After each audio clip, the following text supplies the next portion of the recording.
ராகுல் காந்தி அவர்கள் கொஞ்சம் உருப்படியான விஷயங்கள் டைம் வேஸ்ட் பண்ணாம பாராளுமன்றம் சும்மா பேசணுங்கிறதுக்காக இருக்கக்கூடாது. முக்கியமான விஷயங்கள் பேசுறதுக்கு இருக்கு. ராகுல் காந்தி அவர்கள் இதுவரைக்கும் பாராளுமன்றத்துல இன்னும் ஒரு முக்கியமான விஷயம் பேசியிருக்கிறாரு. ஒரு வார்த்தை யாராவது காங்கிரஸ்ல இருந்து சொல்லிட்டாங்கன்னா பெட்டரா இருக்கும். நாங்க பார்க்கும்போது ராகுல் காந்தி அவர்கள் பாராளுமன்றத்துடைய நேரத்தை வீணாக்குறதுக்காக மட்டும்தான் அங்க பேசிட்டு இருக்காரு. உருப்படியான விஷயம் எதுவுமே இது வரைக்கும் பேசல. லைகா ப்ரொடக்ஷன்ஸ் பாஸ்கரன் வழங்கும் ஏஆர் ஜீவா இயக்கத்தில் அனுபமா பரமேஸ்வரன் நடிப்பில் லாக்டவுன் வெற்றி நடை போடுகிறது. Rubilux paints, best quality, best value for money. உங்கள் பேர் சொல்லும் பெயிண்ட் ரூபிலக்ஸ் பெயிண்ட்ஸ்.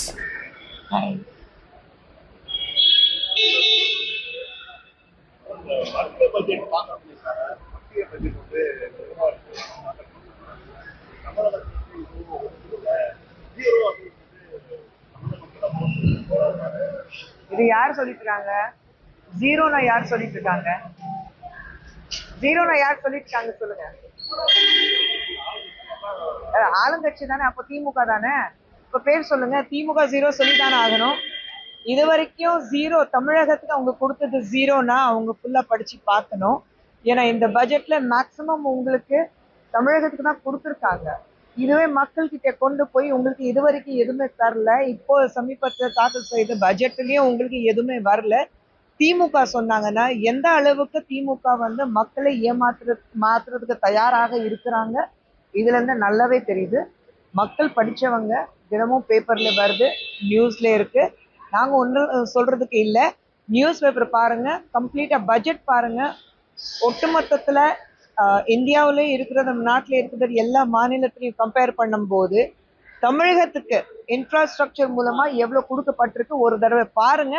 அதுக்கப்புறம் திமுக காரங்க கிட்ட நம்ம பேசுவோம்.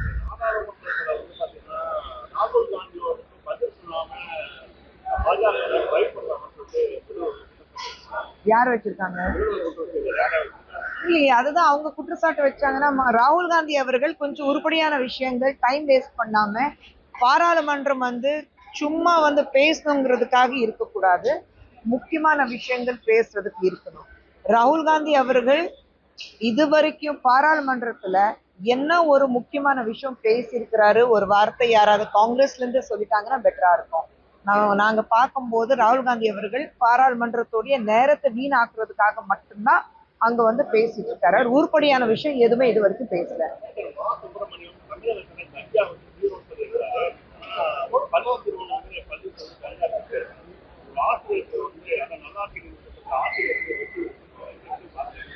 நாங்க தான் அப்பல இருந்து சொல்லிட்டே இருக்கோம்.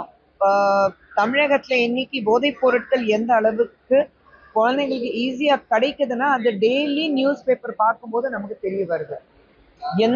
எத்தனை குழந்தைகள் பள்ளிக்கூடத்துல படிக்கிற பசங்க இருக்கட்டும், கல்லூரியில படிக்கிற பசங்க இருக்கட்டும், போதைப் பொருட்களும் மட்டுமல்ல, டாஸ்மாக் வீட்டு பக்கத்துலயும் சரி, ஒரு ஃபேமிலி குடியிருக்கிற இடங்கள் இருந்தாலும் சரி, ரெசிடென்ஷியல் ஏரியாஸ் இல்ல காலேஜஸ், யூனிவர்சிட்டி, ஸ்கூல்ஸ், அது எல்லாம் தெருக்கு தெரு டாஸ்மாக் திறந்து வச்சுட்டு இன்னைக்கு தமிழகம் முழுவதும் நீங்க எங்களுக்கு அவ்வளோ காசு வருதுன்னா அதுக்கு ஒரே காரணம் டாஸ்மாக் மட்டும்தான். அதுக்கப்புறம் அது தாண்டி வேற எந்த மூலமா உங்களுக்கு பொருளாதார ரீதியாக உங்களுக்கு தமிழகத்துல வசதி வருது கொஞ்சம் சொல்லுங்க.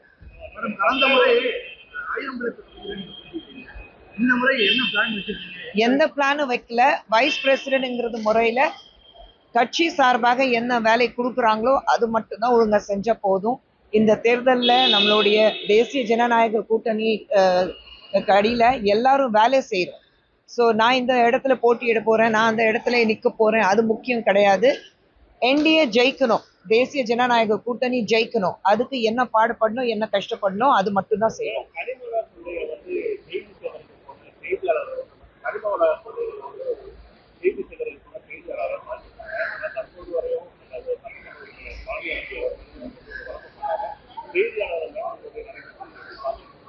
இல்லையே, அது எல்லாமே ஒரு மைக்ரோஸ்கோபிக் லென்ஸ்ல பார்க்க கூடாது. ஐ திங்க் சட்ட ரீதியாக என்ன இருக்கு, சட்டம் மீறி நீங்க போகும்போது அது விஷயங்கள் நடக்கும்.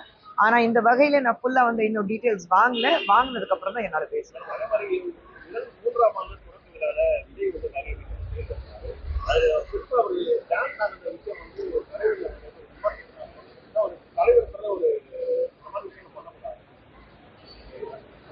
இல்ல நான் இல்ல நான் சொல்றேன், யாரு தாக்குறாங்களோ அவங்க கிட்ட தான் கேள்வி கேட்கணும்.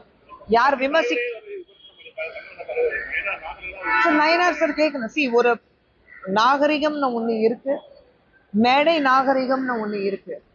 இப்போ நீங்க வந்து மேடையில ஒரு சாதாரணமா ஹீரோ மாதிரி நீங்க போய் ஆடினீங்கன்னா அது வேற மாதிரி போகும். ஒரு கட்சியோட தலைவருங்கிறது முறையில, பட் அது ப்ராபப்ளி அவருடைய ஸ்டைல் இருக்கு, அது விஜயோட ஸ்டைல் இருக்கு. மக்கள் வந்து விஜய் என்னத்தான் ஒரு தலைவர் இருந்தாலும் விஜய் வந்து ஒரு நடிகர், ஒரு மிகப்பெரிய டான்சர் அப்படிதான் பாக்குறாங்க. அது அவருடைய தனிப்பட்ட கருத்து. நான் என்னால சொல்லிக்கிறதுக்கு எனக்கு சொல்லிக்கிறதுக்கு ஒண்ணுமே இல்லை. அதே மாதிரி மீனான இன்னொரு தமிழகத்துல 2 கூட்டணி இருக்காங்க. ஒரு கூட்டணி வந்து திமுக தலைமையிலான கூட்டணி, இன்னொரு கூட்டணி பாஜக தலைமையிலான கூட்டணி இருக்காரு. ஆனா அதிமுகவோட தலைமையில கூட்டணி கிடையாது. புரியல எனக்கு. ஒரு கூட்டணி வந்து தேர்தல் கூட்டணி திமுக யார் சொல்றாங்க? ஓகே, தேர்தல் கூட்டணி திமுக தலைமையிலான கூட்டணி, இன்னொரு கூட்டணி வந்து பாஜக தலைமையிலான கூட்டணி இருக்காரு. ஆனா அதிமுக எவ்வளவு தலைமையில வந்து பாஜக தலைமையில ஒரு கூட்டணி மறுபடியும் சொல்றேன், விஜய் அவர்களுடைய நேர் எதிரியாக அவர் சொல்லும் போது திமுக தான் சொல்லிட்டு இருக்காரு, அதிமுக இது வரைக்கும் சொல்லல. இப்போ அப்படி இருக்கும்போது அவர் வந்து என்ன முடிவு பண்றாரு, என்ன இன்னும் கோட் ஆஃப் கான்டாக்ட் உங்களுக்கு வரல. இந்த மாதத்துக்குள்ள வரணும் உங்களுக்கு கோட் ஆஃப் கான்டாக்ட், அல்லது 2 வாரத்துல கோட் ஆஃப் கான்டாக்ட் வந்துடணும். அதுக்கப்புறம் நீங்க எதுவுமே பண்ண முடியாது. அவர் சொல்றாரு. அதுக்கு நான் இப்ப உங்ககிட்ட பேசும்போது நான் என்ன சொன்னேன், தேசிய ஜனநாயக கூட்டணி தான் சொல்றேன். தேசிய ஜனநாயக கூட்டணியில எங்களுடைய மேஜர் யாரு? மேஜர் வந்து எங்களுக்கு கூட்டணியில யாரு? நாங்க யார் வந்து முதலமைச்சராக நாங்க வந்து முன்னாடி கொண்டு போய் பேசிட்டு இருக்கோம்? எடப்பாடி பழனிசாமி அவர்கள் தானே. அப்போ எடப்பாடி பழனிசாமி அவர்கள் தேசிய ஜனநாயக கூட்டணி அடிப்படையில் நாங்க ஓப்பனா சொல்றோம், எங்களுடைய சீஃப் மினிஸ்டர் கேண்டிடேட் வந்து எடப்பாடி பழனிசாமி அவர்கள். அப்படி இருக்கும்போது அவர் எந்த கட்சியில சார்ந்தவர்? அவ்வளவுதான். வரட்டும், என்னென்ன தொகுதி இருக்கு இன்னும் முடிவாகல, எத்தனை தொகுதி இருக்கு இன்னும் முடிவாகல. அதுக்கு முன்னாடி எத்தனை பெண்கள் இருப்பாங்கன்னு எங்களுக்கு தெரியல. அதான் சொன்னேன், ஜெயிக்கக்கூடிய கேண்டிடேட்ஸ் எங்களுக்கு வேணும். பெண்கள் இருக்காங்க, அவங்களுக்கு முக்கியத்துவம் நிச்சயமாக இருக்கு. நம்மளுடைய மதிப்புக்குரிய பிரதமர் நரேந்திர மோடி அவர்கள் ஒவ்வொரு முறை வந்து நாரி சக்தி பத்தி பேசிட்டு இருக்கிறாரு. ஒவ்வொரு இடத்துலயும் ஒரு ரிபப்ளிக் டே இருக்கட்டும், இண்டிபெண்டன்ஸ் டே இருக்கும். இன்னைக்கு இந்தியா முழுவதும் நீங்க பார்க்கும்போது ஒவ்வொரு தொழிலையும், ஒவ்வொரு இதுலயும், ஒவ்வொரு இடத்துலயும் பெண்கள் வந்து டாப் நாட்ச் பொசிஷன்ல இன்னைக்கு இருக்கிறாங்க. பெண்களுக்கு இந்த பட்ஜெட்லயே நீங்க பாத்தீங்கன்னா பெண்களுக்கு நல்ல வசதிகள் பண்ணி கொடுத்துருக்காங்க. அவங்க வந்து ஒரு ஆண்டர்பிரினர்ஷிப், அவங்க தனியா சொந்த காலில் நிக்கிறதுக்கு, அவங்க பிசினஸ் பண்றதுக்கு எல்லா வசதிகள் பண்ணி கொடுத்துருக்கோம். அப்படி இருக்கும்போது நிச்சயமாக அவங்களுக்கு முக்கியத்துவம் கொடுக்கப்படும். ஆனா எத்தனை தொகுதி, எந்தெந்த தொகுதி எங்களுக்கு இன்னும் தெரியல. அது தெரிஞ்சதுக்கு அப்புறம் பேசுவோம். ஆனா திமுக கூட்டணி உறுதியாக காங்கிரஸ் வந்து அதிகமான அதாவது ஒரு குழு அமைச்சிடும், அவங்களோட கூட்டணி ஒரு இல்ல எவ்வளவு நாளைக்கு தான் நீங்க வந்து நீ என்னுடைய முதுகு சொரிஞ்சிக்கோ, நான் உன் முதுகு சொரிஞ்சிக்கிறேன்னா இருக்க முடியும்? இன்னைக்கு திமுக அண்ட் காங்கிரஸ் கூட்டணி பார்க்கும்போது அப்படிதான் இருக்கு. கடைசியாக அவங்க 2 பேரும் ஒரே கூட்டணியில இருக்க போறாங்களா இல்லையா, அதுவே ஒரு சந்தேகத்துக்குரிய ஒரு விஷயம் இருக்கு இன்னைக்கு. ஏன்னா ஆளாளுக்கு விமர்சிக்கிறாங்க. அவங்களுக்கு வந்து ஜெயிச்சா எங்களுக்கு வந்து பொசிஷன்லயே எங்களுக்கு பவர்ல பங்கு வேணும் அவங்க கேட்டுட்டு இருக்காங்க. ஸோ தேர்தலுக்கு அதான் சொன்னேன், 2 வாரம் அதுக்குள்ள பார்ப்போம், எது வேணாலும் மாறலாம்.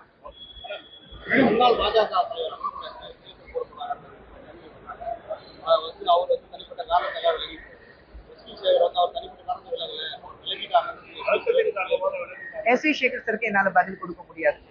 ஆளாளுக்கு விமர்சிச்சிருப்பாங்க, ஆளாளுக்கு அவங்க விமர்சிக்கிறதுக்கு பதில் கொடுத்துட்டு டைம் வேஸ்ட் பண்ண வேண்டாம் நம்ம. சரிங்களா? கேட்கல நீங்க பேசுறது.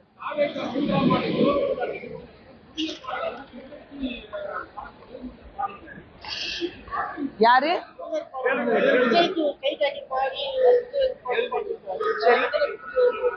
எதுக்கு?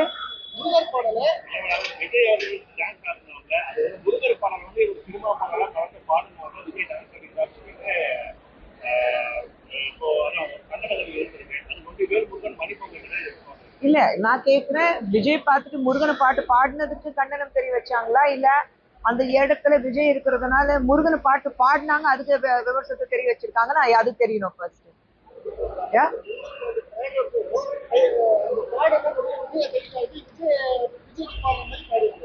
சரி, அதுக்கு என்ன தப்பு இருக்கு? இது யார் விமர்சனம் தெரிய வைக்கிறாங்க? இல்லையே, நான் எல்லாமே பாஜகல இருந்து விமர்சிக்கிறாங்கன்னா அப்படி இல்லை. நீங்க எல்லாமே பாஜக சுத்தி காட்டிட்டு பேச முடியாது. அது ஏன் பாடி இருக்காருன்னு ஒண்ணு தெரியணும், சரிங்களா? ஏன் பாடி இருக்காருன்னு ஒண்ணு தெரியணும் நமக்கு. அதுக்கப்புறம் ஜீரோ.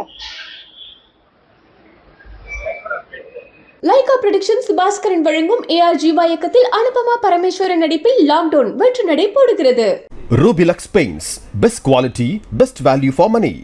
உங்கள் பேர் சொல்லும் பெயிண்ட் ரூபிலக்ஸ் பெயிண்ட்ஸ்.